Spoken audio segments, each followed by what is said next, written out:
नमस्कार, लोकसंदेश न्यूज चॅनलमध्ये आपलं स्वागत आहे। पाहूयात आजची विशेष बातमी।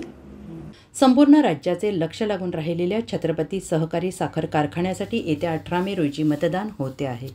19 रोजी निकाल लागणार आहे। आज उमेदवारी अर्ज दाखल करण्याचा शेवटचा दिवस आहे। बारामतीमधील प्रशासकीय भवन येथे मोठ्या प्रमाणात उमेदवारी अर्ज दाखल करण्यासाठी रांगा लागल्या आहेत।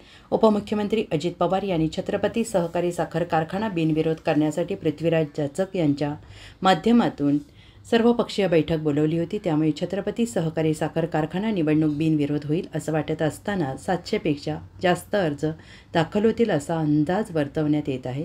आज उमेदवारी अर्ज दाखल करण्याचा शेवटचा दिवस असल्याने मोठ्या प्रमाणात अर्ज दाखल करण्यासाठी रांगा लागल्या आहेत। छत्रपती सहकारी साखर कारखान्याच्या संचालकपदापासून उपमुख्यमंत्री अजित पवार यांची राजकीय कारकीर्द सुरू झाली होती। उपमुख्यमंत्री अजित पवार यांच्यासाठी प्रतिष्ठेची असलेली निवडणूक बिनविरोध होणार का? उमेदवारी अर्ज दाखल करण्यासाठी लागलेल्या रांगांवरून हे प्रश्नचिन्ह निर्माण होते आहे।